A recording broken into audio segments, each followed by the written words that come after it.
Bienvenidos nuevamente la gente de base de datos, la gente de base de datos distribuidas. Vamos a hacer una introducción, digamos, a lo que son las bases de datos distribuidas. Bien, entonces, básicamente una base de datos distribuida es una colección de múltiples bases de datos que están lógicamente interrelacionadas y distribuidas a través de una red de computadores. El sistema gestor de base de datos, llamado habitualmente con las siglas de BMS, ahora va a ser un sistema gestor de base de datos distribuido. Nosotros el sistema de base de datos lo entendemos como la base de datos más el sistema gestor de base de datos, o el sistema administrador de base de datos, ¿no? Que es el software que nos sirve para crear, mantener, administrar una base de datos. Eso es lo que nosotros llamamos sistema de base de datos. Incluso también hay muchos autores que incluyen en esto a los propios usuarios del sistema. Nosotros ahora vamos a hablar de un entorno de base de datos, también con ese mismo criterio, ¿no? Para adaptarnos un poco a la bibliografía que estamos usando en esta asignatura. Y también ahora vamos a hablar del mismo concepto, pero en un caso de una base de datos distribuida, sería un entorno de base de datos distribuidas, formado por este conjunto de sistemas de base de datos distribuidos en una red de computadores. ¿Qué ventajas trae un sistema de base de datos distribuido sobre un sistema de base de datos centralizado? Bien, muchas veces la arquitectura en sí del sistema refleja digamos, la organización propia del negocio. Es decir, un negocio con una casa central y múltiples sucursales, uno también podría replicar esa misma estructura, digamos, en la arquitectura del software, en el sentido de tener una base de datos centralizada, digamos, con toda, digamos, la información que debe estar centralizada, y luego tener una base de datos o un sistema de base de datos local en cada una de las sucursales, y ahí analizar qué información debe ser compartida o centralizada y qué información tiene que ser distribuida, y de qué manera tiene que ser repartida la información. Digamos que tiene una de las principales ventajas, puede llegar a ser una posibilidad de tener una mayor tolerancia a fallos, un mayor rendimiento, por una cuestión de tener mucho más paralelismo. Uno ahora no tiene un servidor, sino que tiene múltiples servidores. Puede haber un sistema de gestor de balanceo de carga, digamos, se puede tener una potencia de procesamiento mucho mayor toda la empresa. También, al distribuir la carga de trabajo, podríamos trabajar con mayor cantidad de servidores de menor rango y sin necesidad de tener que invertir grandes sumas de dinero en un gran servidor centralizado, así como también las comunicaciones, ¿no? Podemos tener cierta autonomía, digamos, en las sucursales para hacer upgrade de software o de alguno de los sistemas locales, independientemente de los otros sistemas. Y después el usuario podría consultar los datos globales de la compañía, aprovechando la localidad, digamos, o la proximidad de los datos en algún caso, y en otro caso consultarlos, digamos, a un sistema más centralizado, remoto, pero como si los datos fueran siempre locales, ¿no? Estas son algunas de las ventajas que podemos enumerar. Las desventajas están más que nada focalizadas en la complejidad del sistema. Si antes teníamos una base de datos por administrar, ahora tenemos múltiples bases de datos por administrar. Vamos a necesitar mayor cantidad de administradores de base de datos, gente con mayor capacidad, digamos, capacitación, digamos, para entornos distribuidos.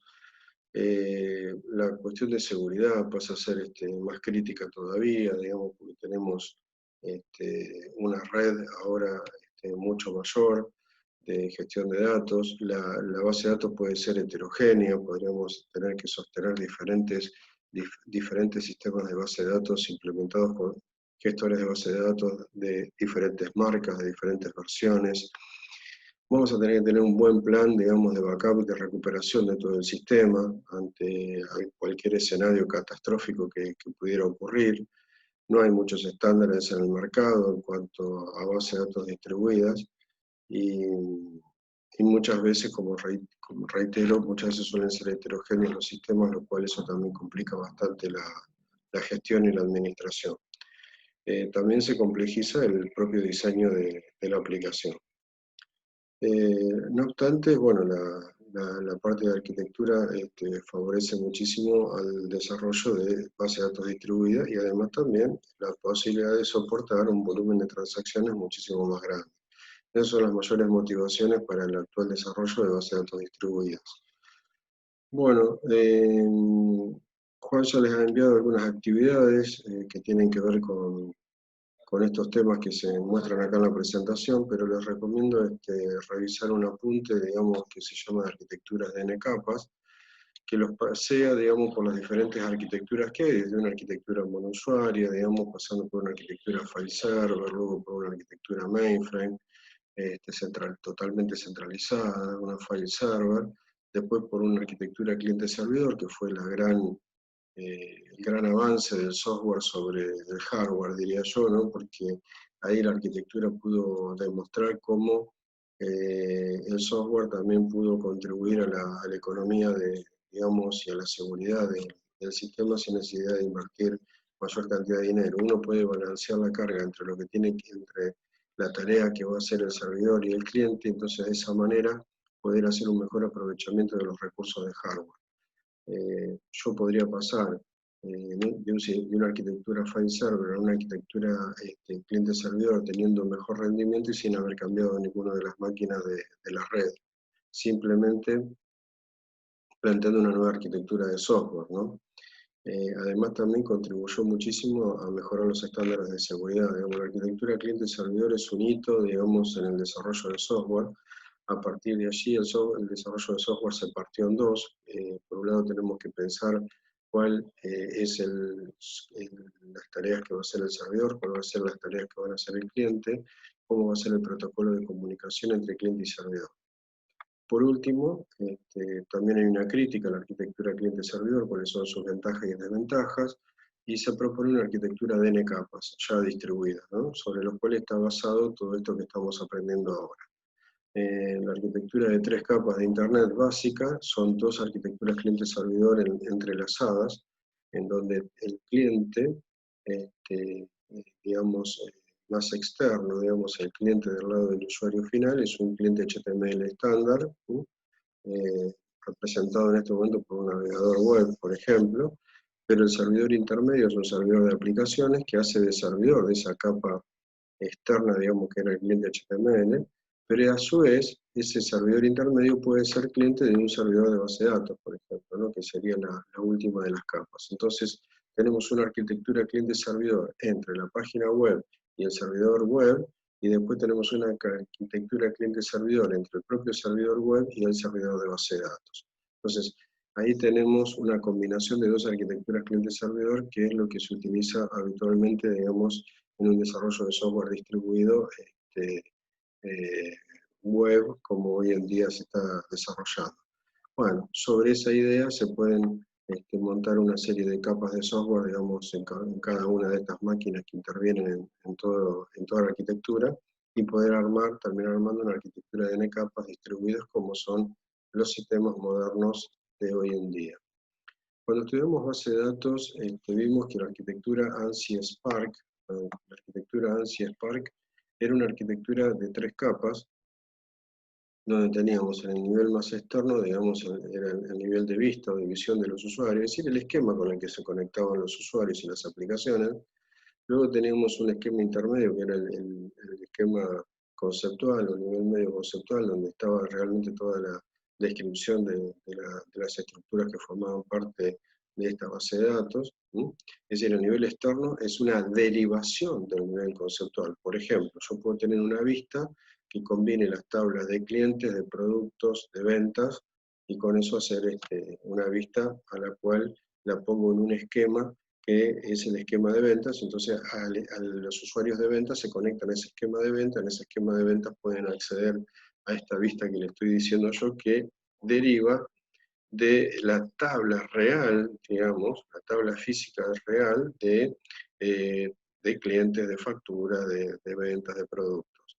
Esas tablas reales están descritas en este esquema conceptual, en cuanto a la estructura que tienen, los tipos de datos que tienen, etcétera, etcétera.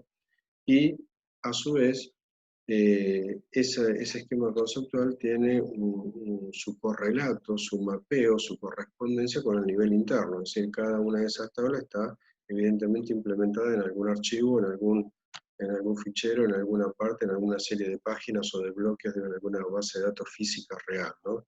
Ese sería el nivel más interno. Entonces todos los datos fluyen desde y hacia, desde el nivel interno hacia el nivel externo, atravesando todas estas capas de software, y viceversa, desde el nivel externo hacia el nivel más interno de almacenamiento, en donde van a quedar depositados definitivamente los datos, y no donde se van a recuperar.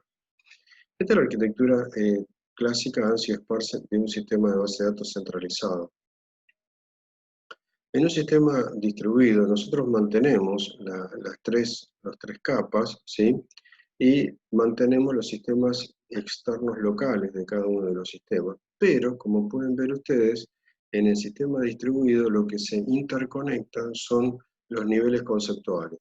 Es decir, los niveles conceptuales de los diferentes nodos de la red se van a ir conectando, ¿sí?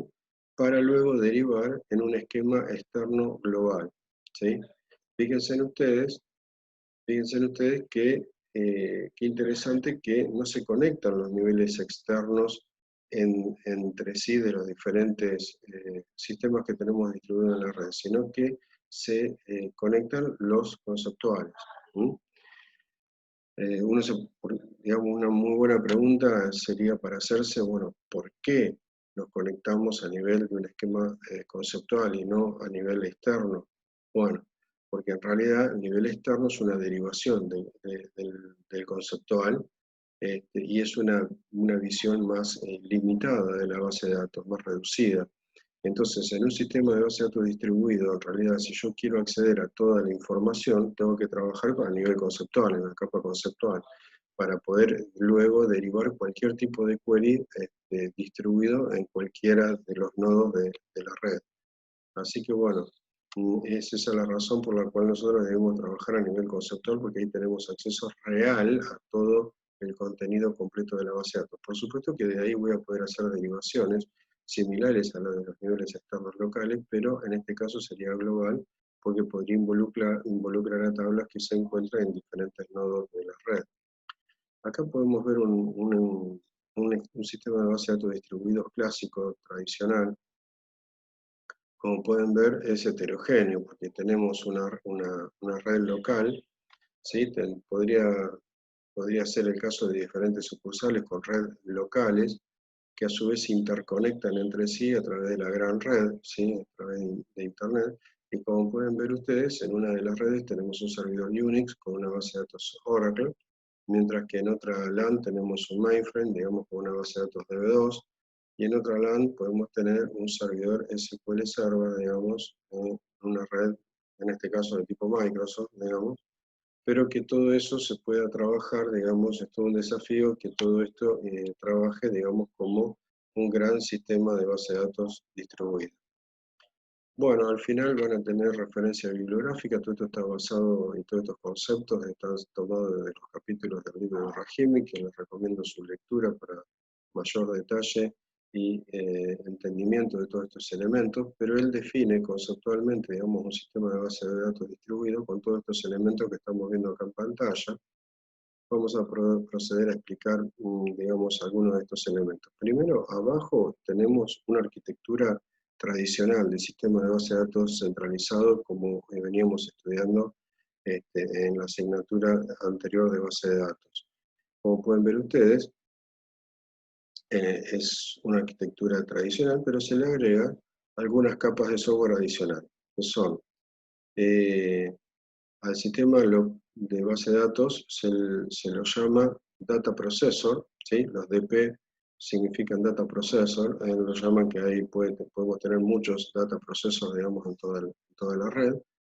Y también hay un software local que va a tener que correr en cada uno de los nodos que se llama Administrador de Ejecución Local, o Local Execution Manager, el LM, es un software de ejecución local.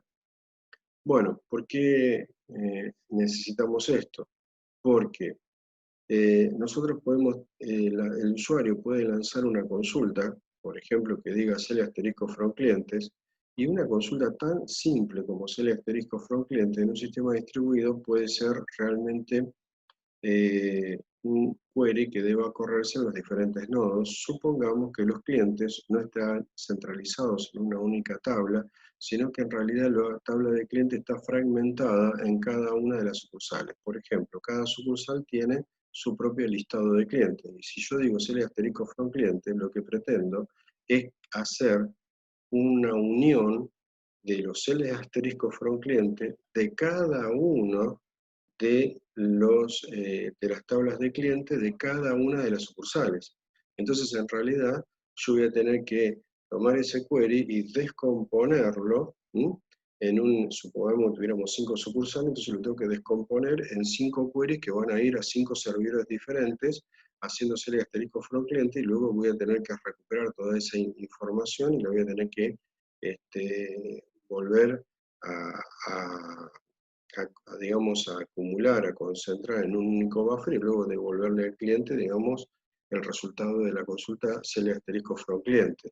Entonces, por eso que necesitamos comunicarnos con una capa de software que son los administradores de ejecución local de cada nodo para ver cómo fue avanzando ese CL asterisco from cliente y cómo se va gestionando ese CL asterisco from cliente de cada nodo para trasladar los datos a través de la red a un software de base de datos centralizado, distribuido, para gestionar esto. Ese software centralizado se llama Application Processor, el AP.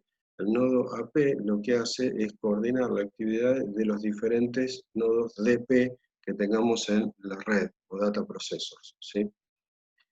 Por supuesto que el nodo AP es el nodo más complejo y es allí donde residen una serie de módulos que vamos a describir ahora. Uno de los módulos es el administrador de ejecución distribuida, es decir, como dije antes, ese CL asterisco from cliente se va a tener que poder descomponer en varios queries y alguien va a tener que coordinar el resultado de todas esas consultas en cada uno de los nodos. Se tienen que enviar a ejecutar ese query a cada uno de los servidores y se tienen que recolectar las respuestas de cada uno de ellos. Bueno, entonces vamos a tener que hacer un plan de ejecución, en este caso distribuido, ¿no? Que se va a tener que combinar con el plan de ejecución que tenga cada uno de los servidores locales a donde entre en ejecución esa consulta.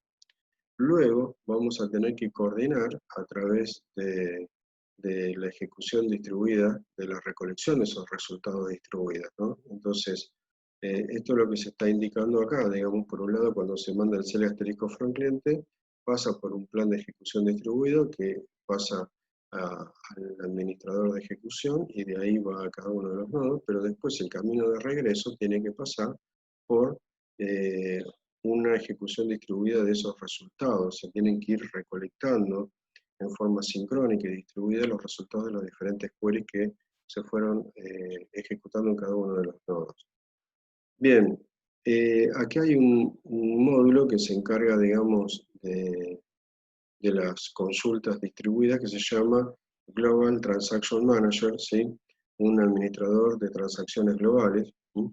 Donde allí vamos a tener acceso a un montón de elementos para poder trabajar. Como el usuario dijo CL asterisco from cliente, de alguna manera el sistema debe tener acceso, digamos, a una información de catálogo global, porque lo que tiene que hacer es saber cómo descomponer CL asterisco from cliente en una consulta distribuida donde el cliente se encuentra en diferentes servidores. Entonces, a través del GDD, que es el diccionario de datos global, va a tener que saber en dónde se encuentra la tabla cliente, cómo está la tabla cliente distribuida en el sistema.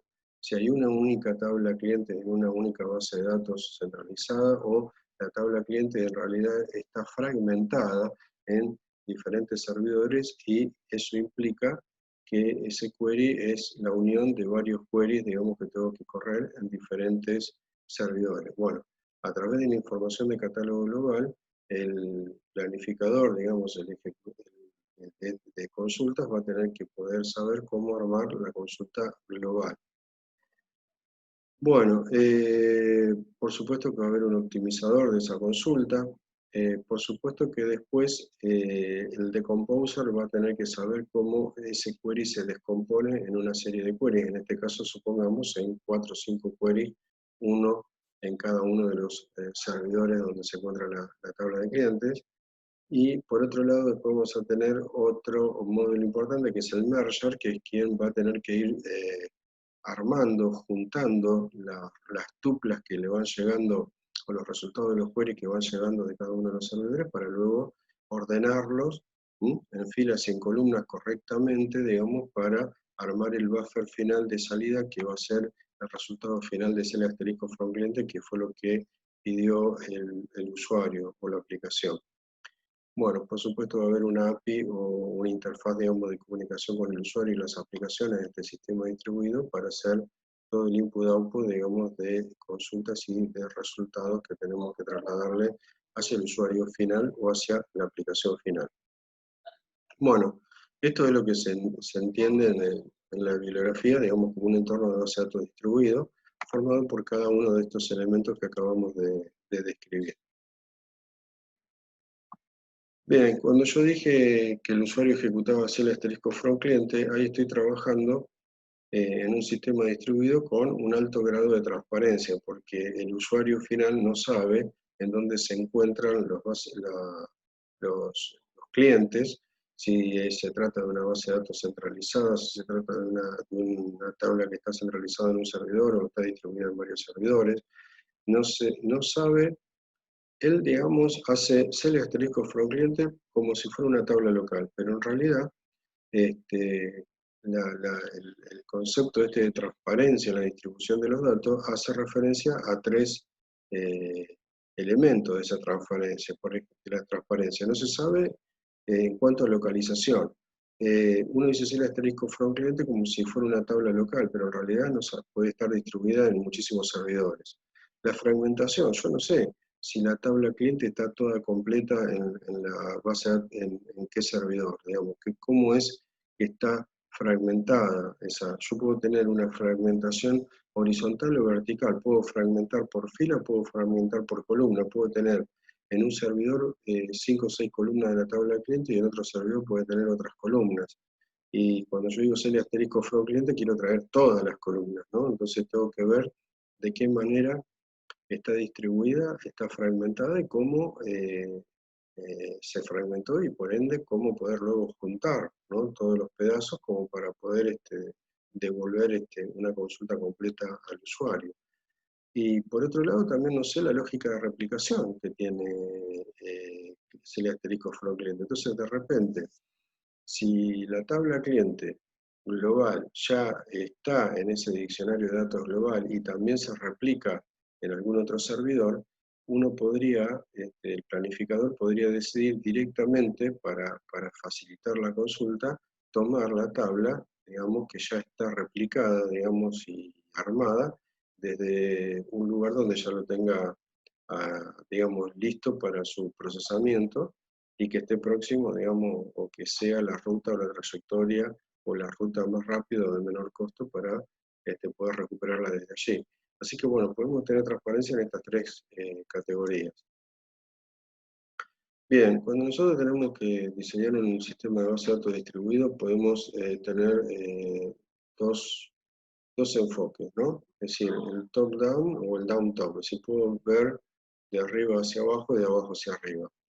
Generalmente, cuando trabajamos con bases de datos homogéneas, utilizamos el enfoque top-down, ¿no? Es decir, hacemos el diseño de las bases de datos locales y hacemos un diseño de la base de datos global, generalmente respetando más o menos la estructura general de la empresa o de la compañía y los recursos también que ellas tienen, y ahí tenemos que tomar decisiones en cuanto a la fragmentación y a la replicación que van a tener.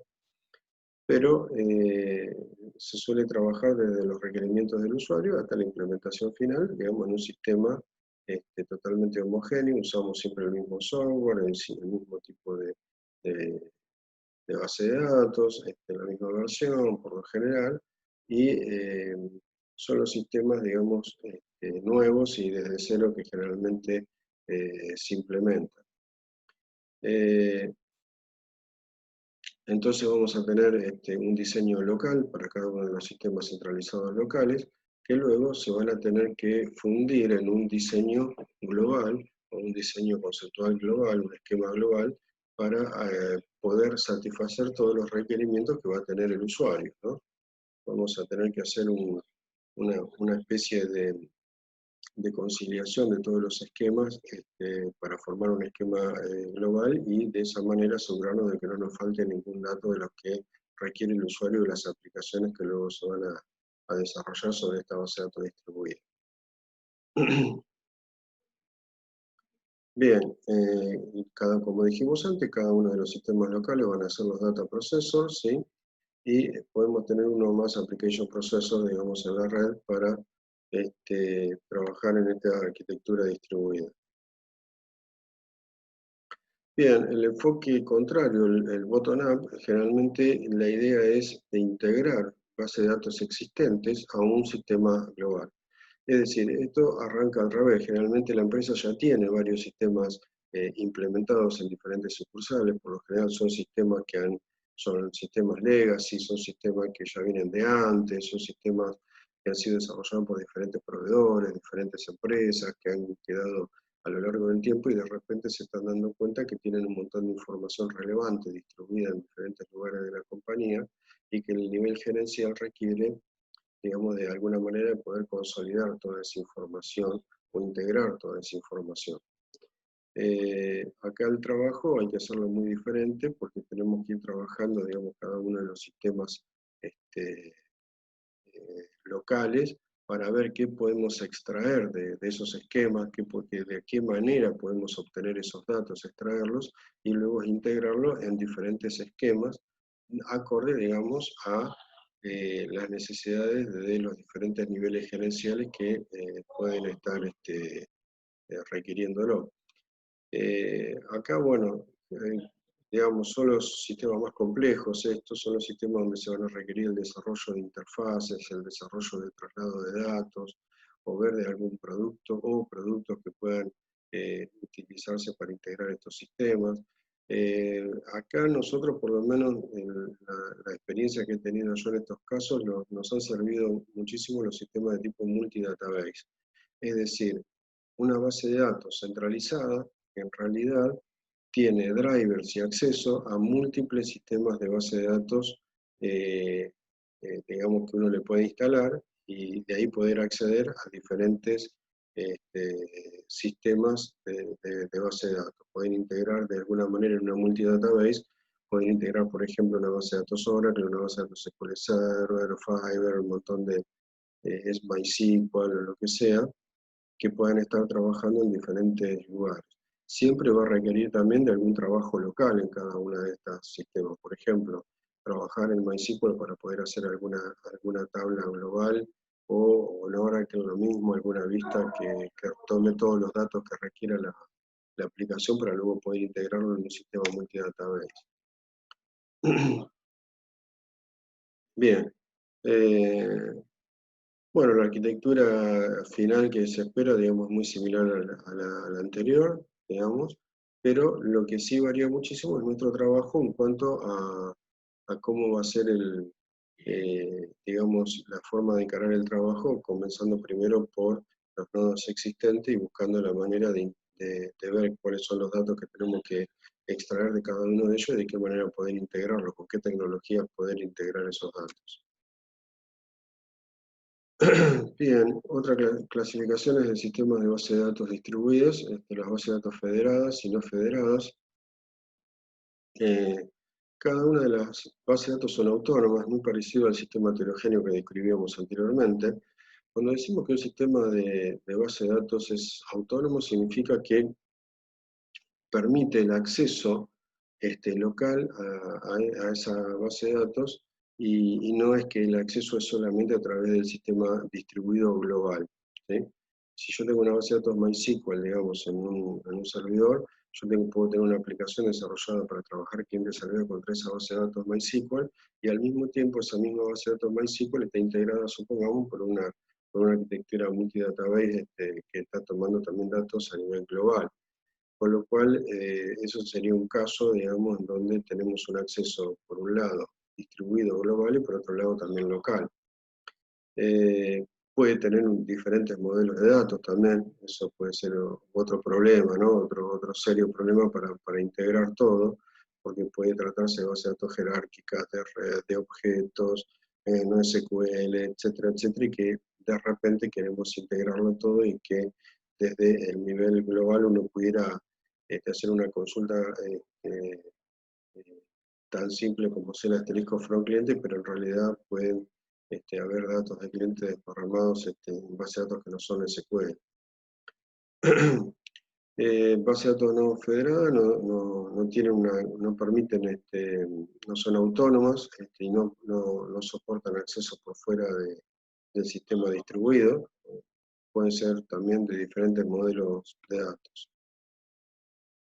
Bueno, la arquitectura multidatabase que mencioné anteriormente, como dije, generalmente es un sistema centralizado, pero puede tener acceso a diferentes bases de datos con diferentes arquitecturas y modelos de datos. Simplemente lo que necesitamos son drivers, digamos, para poder conectar este sistema hacia diferentes fuentes de información. Acá realmente uno a veces subestima algunos productos, ¿no? Como el caso como el caso de Access, ¿no? Que realmente es una base de datos, digamos, bastante limitada, porque es una arquitectura de tipo file server, no existe un servidor Access, pero sin embargo, puede ser una gran herramienta de integración, digamos, si contamos con todos los drivers necesarios como para conectarnos a diferentes fuentes de datos y a partir de ella poder desarrollar una aplicación global que le permita a un gerente poder resumir y obtener información de los diferentes sistemas heterogéneos que tiene en las diferentes sucursales de su empresa. Digamos que hemos tenido resultados bastante satisfactorios, digamos, trabajando con arquitecturas de tipo multidatabase. Bueno, ya hemos mencionado su homogeneidad o heterogeneidad. En cuanto a homogéneo, no es tampoco que tiene que ser exactamente el mismo producto y misma versión, pero por lo menos trabajar con el mismo modelo de datos y administrado por un mismo sistema gestor de base de datos, con los mismos protocolos de commit y de recuperación, ¿sí? De los cuales vamos a hablar luego, con que cumplan, con que compartan esas características comunes, los vamos a considerar homogéneos. Los demás serán considerados heterogéneos, digamos, cuando hay diferencias en alguno de esos elementos que acabo de mencionar. Bien, a partir de todo lo que hemos dicho, en varios libros se hacen clasificaciones de los sistemas de base de datos distribuidos en estos tres ejes, en cuanto a la heterogeneidad de los sistemas, en cuanto a la característica de distribución del sistema y en cuanto a la autonomía del sistema, si permiten accesos locales o no, si son autónomos o no. Estas son todas las clasificaciones que se pueden dar y están pueden consultar en más detalle en toda la bibliografía que tenemos disponible. Bueno, acá está entonces la bibliografía de la cual nos basamos para sacar este breve resumen y esta breve explicación o esta breve introducción que estamos haciendo en los sistemas de base de datos. Muchísimas gracias.